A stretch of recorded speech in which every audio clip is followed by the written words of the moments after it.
Well, as we wake up this Sunday morning, we are down to the double digits, 99 days and counting until the start of the Republican National Convention in Cleveland. 99 days of intrigue and maneuvering, conspiring, inquiring, perspiring. Might this be something that goes haywire and requires the decoding of Esquires? Sorry, unconventional intro. I know to unconventional tactics promised this week by longtime Donald Trump political ally Roger Stone if the Donald is denied the Republican nomination here in Cleveland in a contested convention. We will disclose the hotels and the room numbers of those delegates who are directly involved in the steal. We urge you to visit their hotel and find them. I spoke with the man charged with putting together ABC's political coverage here in Cleveland this summer, political director Rick Klein. So how do you go about covering something like this? Good question. We're in uncharted territory in every way. Things that are happening now are the things that you spend decades expecting they could possibly happen under some scenario. But we have seen time and again this election defy expectations, defy explanations.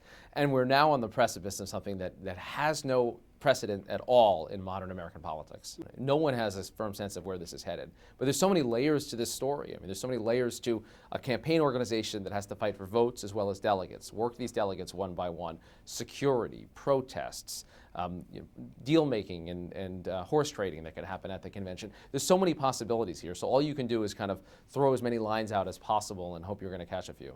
And a contested convention essentially means for Cleveland, almost an early convention. Maybe right after the last round of voting, first week of June, you start to hear drumbeat of people getting to Cleveland. I've talked to some delegates that are already backing up their hotel stays to show up, instead of that Thursday or Friday of the week before or even over the weekend. They're talking about a week or two, even 2 weeks out, to know that there's going to be things happening here early on. So I think the whole calendar is going to be backdated a little bit to try to make sure that the Republicans have a nominee by the end of business on that Thursday night.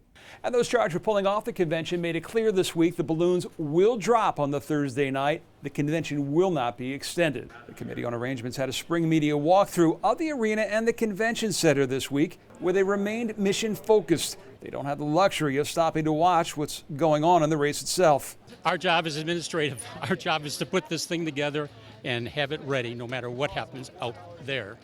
And it will be ready. Now, in the next week or two, we expect the hotel assignments to be released for the state delegations, and that's going to determine which of the venues near the hotels will be booked by the particular states. But when it comes to places like the Football Hall of Fame, our Bob Jones found that delegations aren't waiting. If Disney is the happiest place on earth, the Pro Football Hall of Fame is the most inspiring place on earth. The gridiron heroes of yesterday meet the NFL superstars of today at the Hall of Fame. You want politics? The Hall has that too, including enshrined member Steve Largent, a former wide receiver and congressman, and Canton native Alan Page, a retired justice on the Minnesota Supreme Court. We would expect to see a lot of those who are attending the convention to take a little day trip down 77 to come see us. In fact, the Hall expects to make big bucks when the Republican National Convention rolls into Cleveland.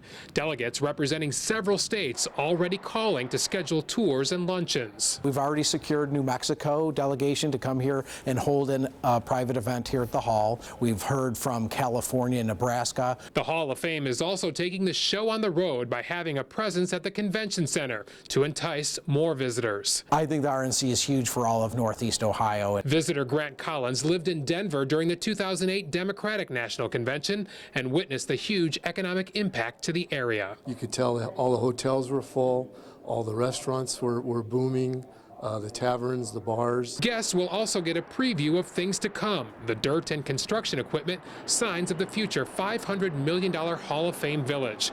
But the focus now, the RNC rush in less than 4 months. There's no doubt when you bring in that number of people to come into a region, it will have its impact throughout the community. In Canton, Bob Jones, News Channel 5. Well, football weather for sure outside this morning, and as you look at it, it's a reminder that T.S. Eliot was probably right when he said April is the cruelest month. But this year in Cleveland, July just might be the most interesting. With Democracy 2016, I'm John Kosich. Enjoy your Sunday.